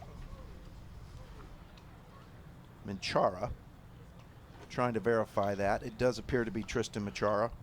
And we still got John Tollett on the mound. I take that back. It's Cooper Strawn. It's Cooper Strawn, who was up to bat when the third out was made at third base last half inning. 2 half innings ago. Ironically, both half innings in a row with a runner thrown out at third to end the inning. And you know there's a general rule in baseball. Never make the third out at third base. Mm-hmm. Or home. Did that. Yeah. Yeah, even worse, home. I guess that's more of a, everyone understands that one. Yeah. Actually, you never want to make an out ever at home. Yeah. Ever. Anywhere. Yeah. Right. Well, you don't want to make it out. Let's just not get out. Yeah, we're not going to make outs. Boy, it'd be a long game if that happened. Huh? I tell you what. Nice pitch right there. That thing was just floating in there. Looked like the batter was licking his lips. Well, I've seen 66 and 67, and that was 56. There you go. At least 10-mile-an-hour difference right there. Good change of speed, and that's what pitching is all about. Disrupting the batter's timing and balance. If you can keep them off balance and their timing out of whack, you're going to have a lot of success because hitting is all about having good timing. If you can be on time with that ball and square it up, you got a good chance of putting it in play. Nice pitch. Pin the inside corner, touch the black. And Strawn is going to go down on strikes, a called third strike. So that's going to bring to the plate Horacio Lopez for the East squad, and it looks like we are up on a pitching change. That was a great job by John Tollett. He came in there last inning, threw a lot of strikes, got right out of it, came in, did his job right here again in this inning. Outstanding performance. This guy here, the new pitcher, number 11, Tucker Timmons. I think it's Tinneman. Tinneman coming in. Looks like a big, tall righty, strong kid. Finally, somebody who throws from the correct side. There we go. So, John, we were talking about, we're going to take this moment here while we're warming up a pitcher here. We're going to talk about the nerves of parents. And, I told you during the break about my stories about, me dealing with when my son was on the mound and how I had to go hide behind a light pole somewhere and could just peek one eye around because I couldn't stand it. So I have a feeling, just knowing my son the way I know him, that I was much more nervous than he was. Yeah, I can only imagine. Like I said, I haven't had to have that experience yet because he's only 2 years old. But I can understand how that can happen for sure because my dad was the same way. Sometimes he had to leave the stadium when I was pitching. And well, now that's a different story because I was asked to leave the stadium on multiple occasions when my son was pitching. Actually, let me rephrase that. I was told to leave the stadium. Okay, so we are about ready for action here. Batting for the East squad is Horacio Lopez. The East down 7-4 here, bottom of the 5th inning. There's one out, nobody on. And Tucker, and I'm still going to say that it's Timonins, is on to pitch for the West squad. Of course, like I said, the chicken scratch can be a little bit hard to read at times. And he fills it up right off the bat, going right at the batter, 0-1. And again with the high cheese. 75 miles an hour. Now, Matt, I got a question for you. Yeah. Is your wife bringing some lunch today? Because that stuffed cabbage that she brought the other day was delicious. I haven't stopped thinking about it. Actually, today is a non-meal day for We're the just staff. going straight. Yeah. And the reason why, of course, is, we are headed to the beach in the morning. So I've put in my 4 straight weeks without a day off. And we are going to take a few days and do a little bit of family stuff before the little one heads back to school. And then I'll be back again in another week to wrap up the last week of boys baseball here at the Space Coast for the summer. So she's busy getting ready for the trip. And this is what we call a non-cooking day for the staff. Well, Melissa, if you're listening, that cabbage was delicious, I tell you what, and I look forward to it again sometime. Everything she makes is delicious. That's why I'm so deggum fat. Is that why you're not eating? You're getting your beach abs ready? Yeah, let's go with that. All right, we have played through 5, and the West continues to lead 7-4.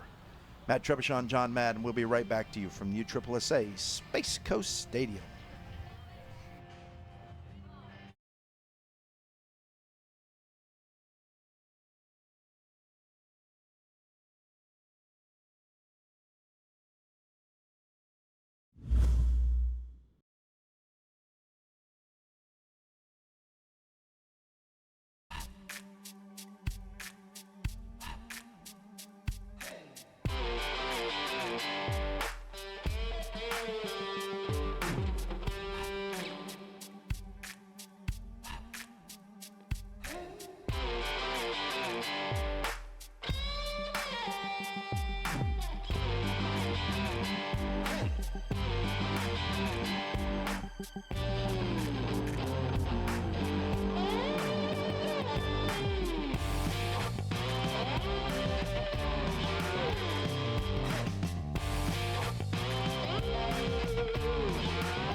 Welcome to our new home at the Space Coast Complex in Viera, Florida, where the pros come to play, where we come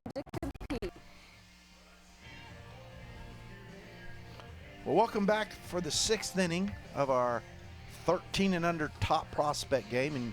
And if you're just joining us, you may see teams standing in the corridor here in the Space Coast Stadium wearing the same identical uniforms as the players on the field, and that would be our 14 and under top prospects. It will be our next game, scheduled for 12:30. Of course, it'll all depend on when we get this one over to exact time that we start, but it is a scheduled 12:30 start for the 14s. Right now here in the 13 and under top prospect game, the West squad is leading 7-4.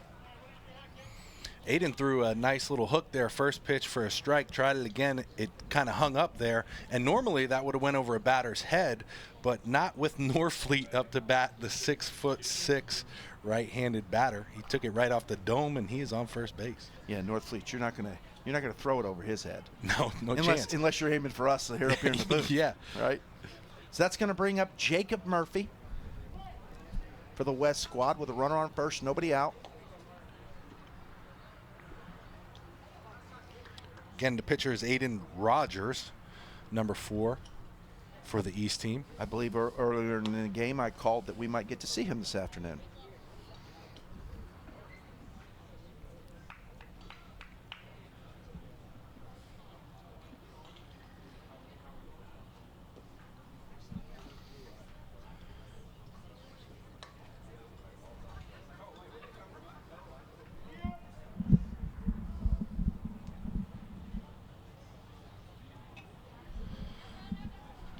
Aiden, with the runner on first base, was 1.13 to home, so he's very quick to home, which is good because that's going to eliminate stolen bases. You know, if you got a guy on first base, you want to be quick like that. 1.1 is very quick. General rule of thumb is you want to be 1.3 or below from the time you start your delivery, your first movement as a pitcher, to the time the catcher catches it. And he's at 1.1, so he's very quick.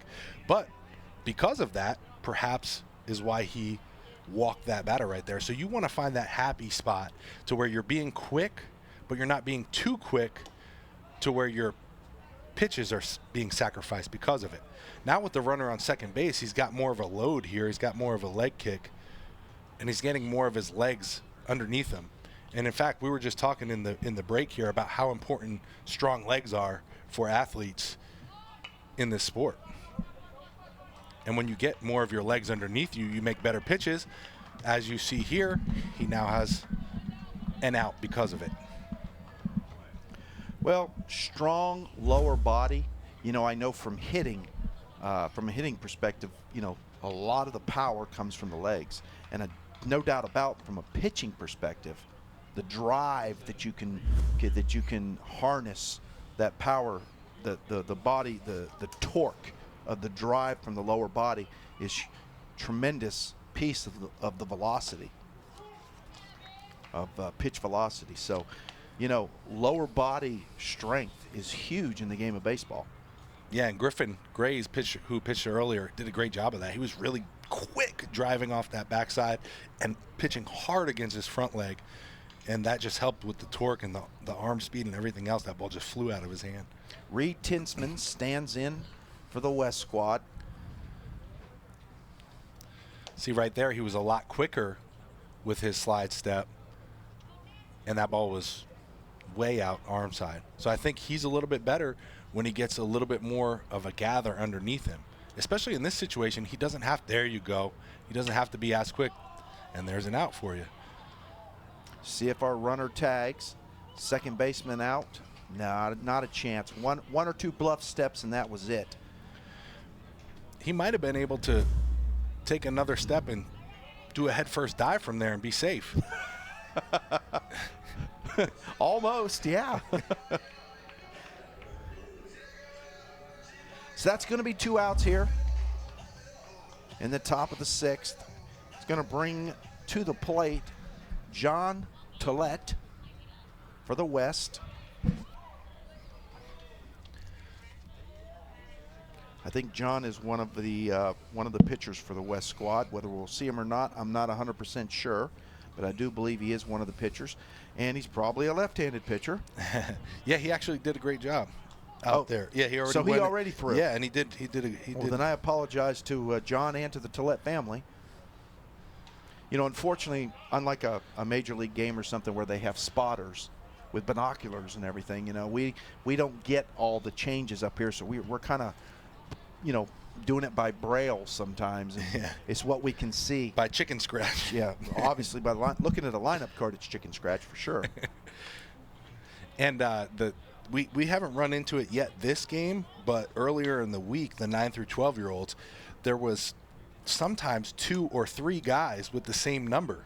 Actually, there is. The East squad has got 2 number 15s, 3 number 15s. Oh, there you Cooper go. Strawn, and Andy Neal, and Tristan Machara. That'll be the 3rd out right there.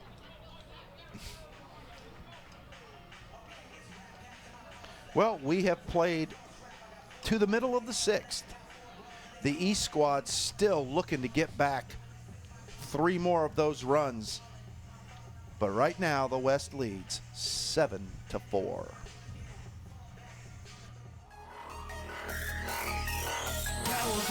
Day after day, step after step, pitch after pitch.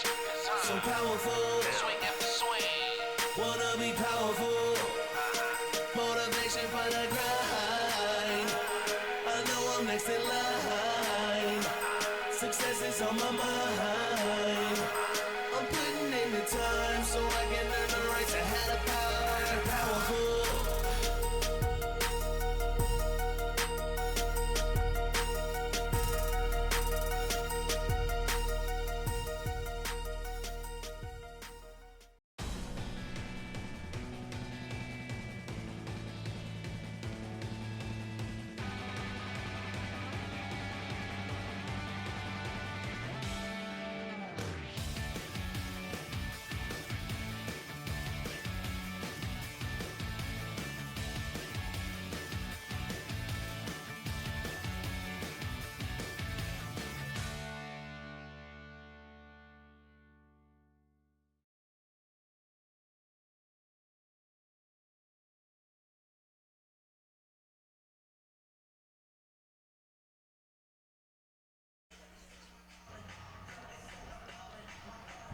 Matt Trebuchet along with John Madden from You Go Pro Baseball.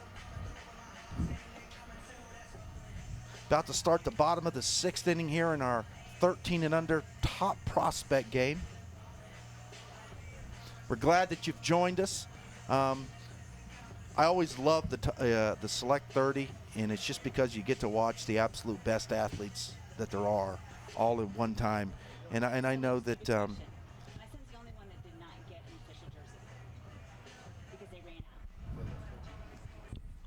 and so it's just a good time for all. It's great to see here. I'm following up to make sure. They were just kids there yesterday working. Taxing? Yeah, tax rate.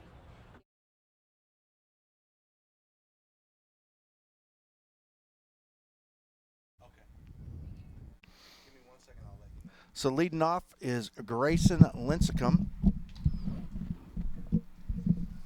for the East, and they still are trying to fight back and get them runs back.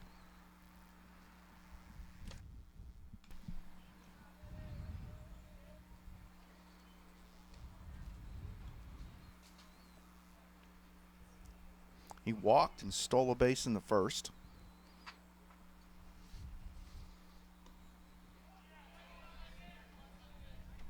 Two balls, 2 strikes.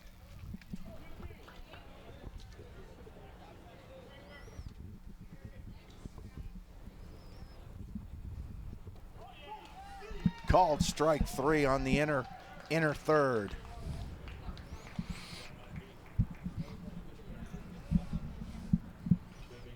That was a nice pitch there by Tucker Tinneman. We got the linebacker up. Lincecum goes down on strike, and Anthony Nash comes back to the dish. He's got my vote for linebacker of the game. I tell you what, there's a handful of 13-year-olds out there that I would not want to mess with. Just big kids. Just big. Yeah. What do they feed these kids? I mean, Anthony's just rock solid. He's just a big 13-year-old.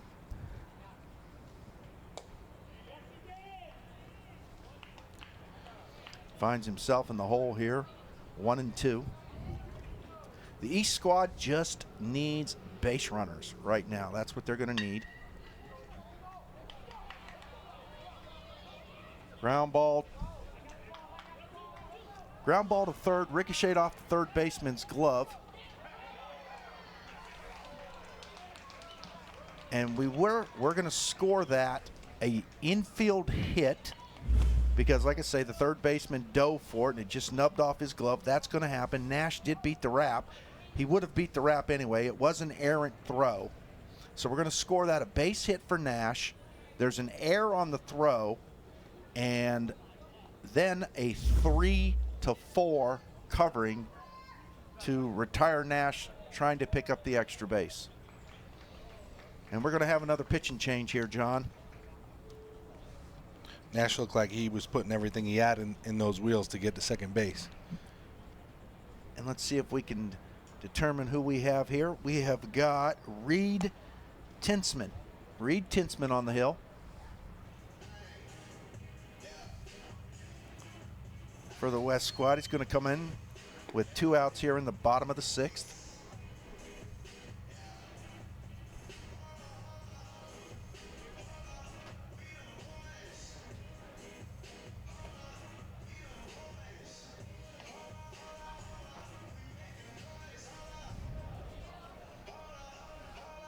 So, John, tell me a little bit about You Go Pro Baseball. Yeah, actually, I started it in 2007. I was still playing professional baseball at the time. And I got my first BlackBerry. You remember the BlackBerries? The phones? Was it a black and white screen, or was it the first color one? It was black. It was black and white. Yeah. With the scroller on the side. On the scroll wheel built in. I had one. So I remember being able to check your email on that. Mm-hmm. And I was like, wow, you can check your email on a phone and you can carry this with you wherever you go. And I thought to myself, that's amazing technology. And I just thought, I was playing pro baseball at the time. I said, I should share my experience of what I'm doing, going through, so these younger athletes can come along for the journey, learn anything, learn if I'm learning things at the highest level of the game. And so that's what I did. I started making videos and just giving tips, and now I've got a YouTube channel with over 100,000 subscribers, and I share my experience with young players to help them get better. Sounds like a fun time. Yeah, it's great. It sounds like it's not like a real job. No, not really. Isn't it great when you get paid to do something that you love? It's very. Doesn't it make it so much easier to wake up in the morning? Yeah, absolutely. And I know a lot of these young guys aspire to be professional baseball players and get to play the game and get paid to play the game eventually. And it's definitely an aspiration that you don't want to take lightly or lose, because I remember going on a family cruise when I was in the 7th grade, and they asked us what we wanted to do when we got older. And I said I wanted to be a professional basketball player and a professional baseball player. And I remember a couple of my cousins and uncles saying, why don't you put something more realistic there, something that you might actually be doing when you get older. Andy Neal lifts one in to the left center gap, cut off by the left fielder. Going to hold him to a single. 2 outs here in the bottom of the 6th. The East squad down to their last 4 outs. And this is going to bring up Tristan Machara. Is going to come to the plate with a runner on first, 2 outs. And we're going to get a courtesy runner here at first base. So I guess So that is going to be Maddox Medino is going to come in and run it first for Andy Neal. So as you were saying, John. Yeah, so I guess my suggestion to these young guys is, if that's their aspirations, that's their goals, don't ever give up on that. Don't ever let anyone tell you that you can't do it, because that's what life is all about. If you can wake up and love what you're doing, then you're successful. So they wanted you had some family members that wanted you to put a more realistic goal down. I guess it's kind of egg on their face, huh? Right. Well, they were half right, because professional basketball player, that did not definitely pan out. 2 points per game average in high school is not going to get you even a college scholarship. So they were half right with that. But I stuck around with baseball, and I did end up playing professional baseball for a few years, and it was the best time of my life. So I'm very grateful for that experience. Good for you.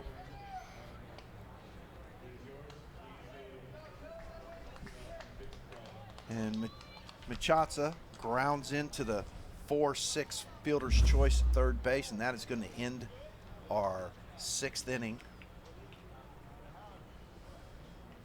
So we're going to go to the top of the 7th when we come back, and the West squad continues to hang on to their 7-4 lead.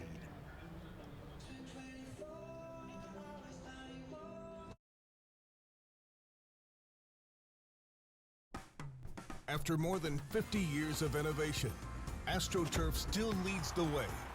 The inventor of artificial turf does it all, right here in the USA.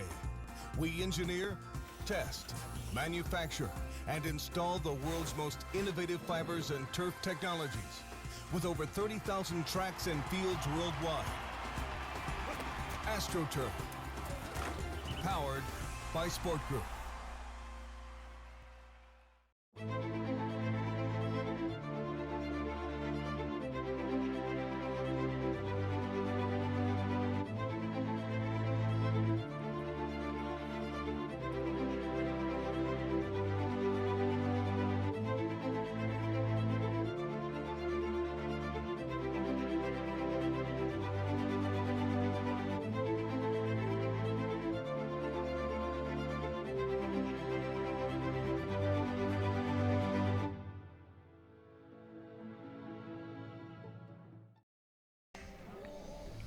Well, John, this is it, the 7th frame.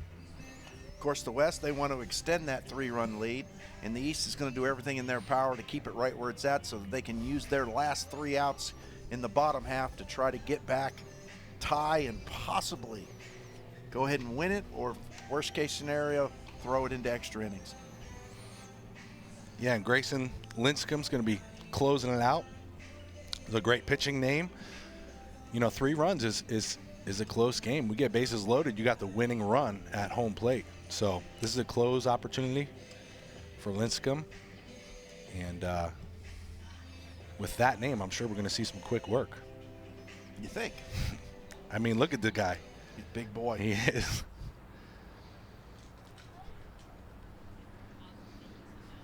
He's got some good mound presence up there. Gage Tehran up for the West squad, facing Lincecum for the East. Filling it up early. 65 miles per hour on that pitch.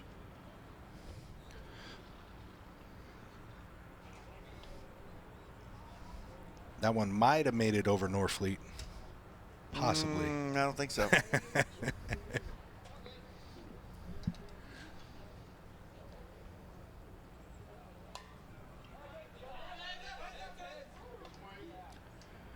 If I'd have had me a 20-foot net, I'd have caught that one. I got to get me a net. Yeah, you could have had a couple today. 1 ball, 2 strikes right here. He's looking to expand the zone, throw something that looks like a strike and out of the zone. Maybe a little bit too fat right there. And what I mean by fat is too much of the zone, caught too much of the plate. There you go. Well, the East squad, exactly what they needed to do. They need base runners, and they need them in big quantities. So the perfect way to start the inning, or excuse me, I apologize, the West squad wanting to extend that lead. So the perfect way to start the inning, get a leadoff base hit. We'll see if that 38.9% of leadoff men that reach base score. We'll see how that hangs.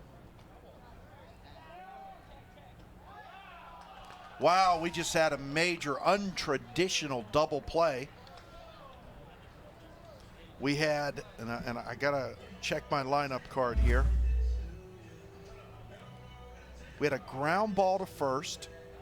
First baseman steps on the bag, throws to the shortstop covering. Of course, all infielders yelling tag, tag, tag because the force was off. So a very untraditional 1-6 double play. And that, I was just about to say that. From here, up here in the booth, we could hear the entire infield yelling tag, tag, tag. And that just goes to show how much baseball IQ these guys have out here on this field. They got the ground ball, first baseman tagged on the base, that means the shortstop has to tag the runner. There is no more force at second. You know, what was it Yogi Berra said, that 90% of baseball is 50% mental? Or 50%, Something like that. 50% of baseball is 90% mental, or something like that. I don't know. He had some good quotes for sure. So Jack Peeler steps in for the West squad. 2 quick outs here. Tossed in by Lincecum. The East squad has got to hold the West right where they're at if they're going to stand a chance of coming back here in the bottom of the 7th. And I did see a little bit of action down in the West bullpen. So I don't know who they have designated as the closer for this game, but whomever he is, he just ran back to the dugout, so I'm assuming he's ready. So we could have ourselves a real little Donniebrooker there in the bottom of the 7th. Peeler draws the walk. That's what you got to do right there as a hitter. Whatever you can do right here with 2 outs to extend the game, to get on base. So Jellison comes back up to the plate here in the top of the 7th with 2 outs and a runner on first, looking to extend his team's lead. Your whole goal as a hitter right here is to not make the last out. That's all you should be trying to do here. Extend this game as long as possible. Try not to make the last out. Grind. Give your team an opportunity to add some additional runs, increase that lead. Line drive to left field, and that is hauled in. Can't do anything about that. That was a nice stroke. That was Trenton Cookerly who brings that in for the 3rd out. Well, John, we got a half inning to go. The East is down to their last 3 outs, and they need 3 runs. And we'll be back to see what that looks like here in just a moment.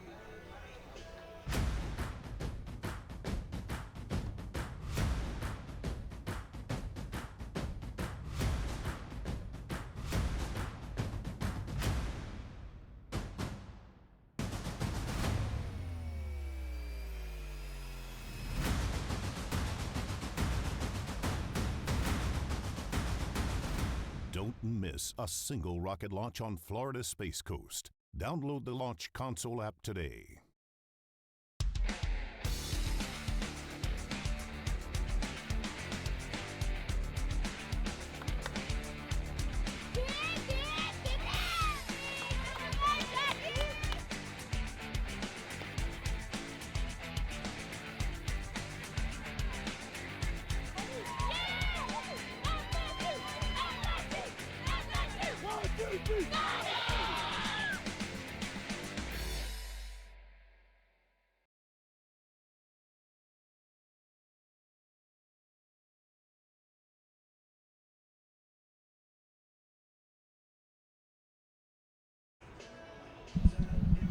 Well, John, the stage is set.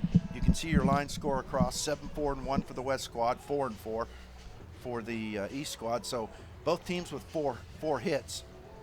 You obviously can see that the West, with 3 more runs, they've made better use of the opportunity. Been a little bit more efficient with the run scoring. And Kane Yonemeyer steps in for the East. They're down to 3 outs. The mental state from here is obviously my team needs base runners. I've got to do whatever it takes to get on base. Yeah, that's it. Extend the game. Don't be the last out. And he drops in a lazy fly ball in front of the right fielder. So Yonemeyer leads off the 7th with a base hit. And that's going to bring to the plate Aiden Rogers, one of our pitchers from earlier. And we're going to have a pitching change here.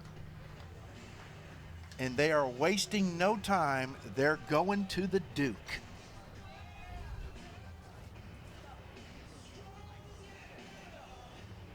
Cooper Robertson on the mound.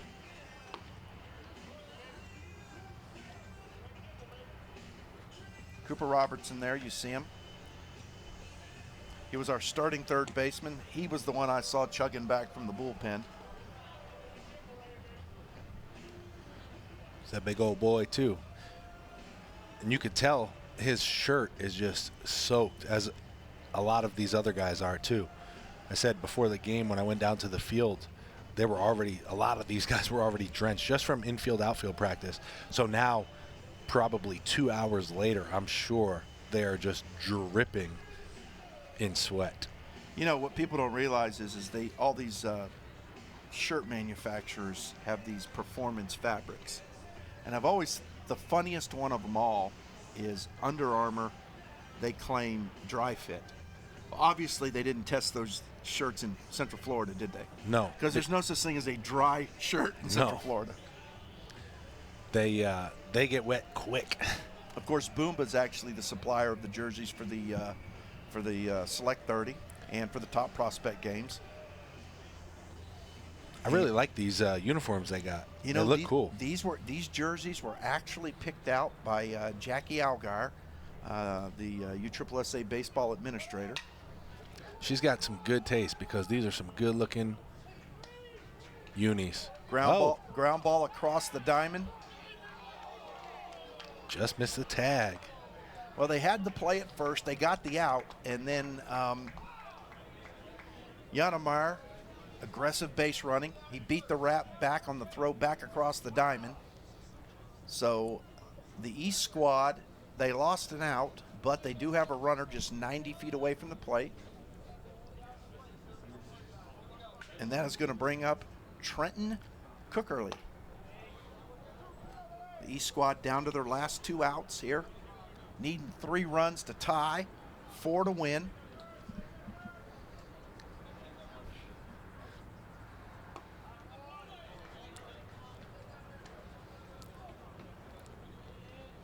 They got a man on third.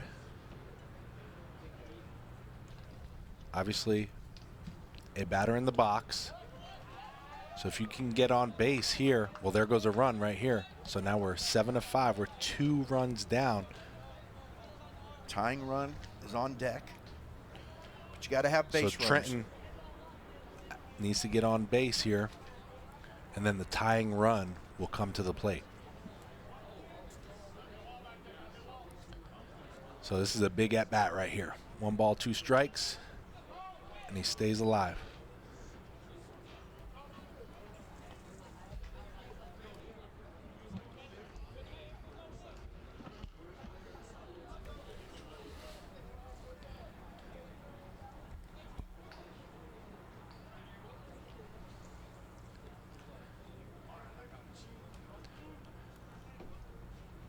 Trenton back in the box, looks focused, ready to go.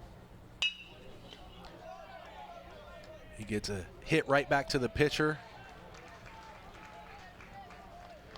No problems with that one, scoops it up, gives it to the first baseman for the 2nd out of the inning. Fields his position well.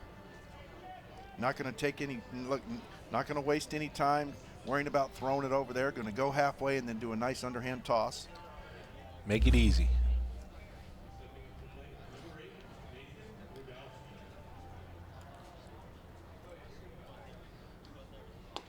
So Nathan Rogowski steps in, the last hope for the East. He's looking to extend this inning, get on for his teammates. Hopefully somebody can drive him around. 1 ball, 1 strike.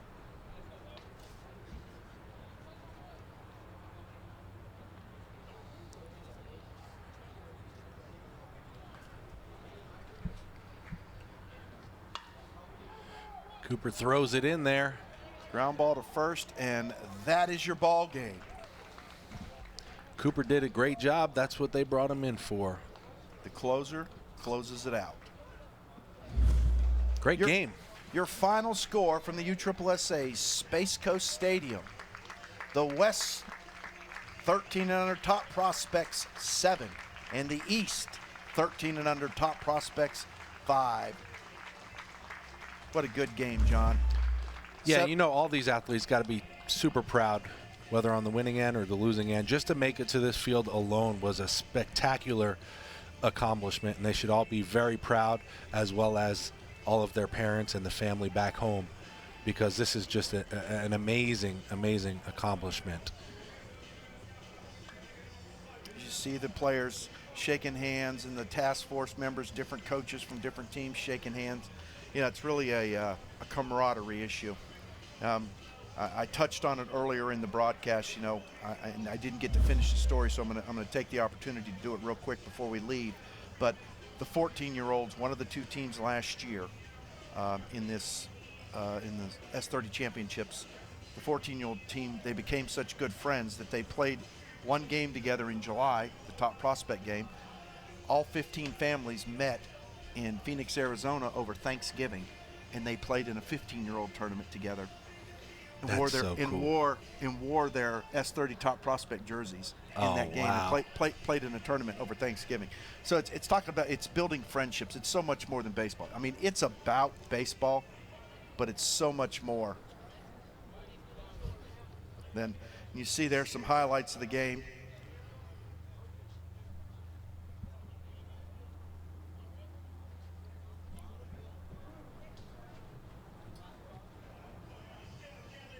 We just see some of the different plays, and there it is right there, the ending play. Well, John, as always, I enjoyed it, and we got one more to go. It's 12:05. We'll probably get our 14 and under game started about 12:35, about 30 minutes from now. So, from the Space Coast Complex, USSSA Space Coast Stadium, this was the presentation of your Select 30, 13 and under top prospects game. For John Madden, I'm Matt Trebuchon, and we'll see you back here in about 30 minutes.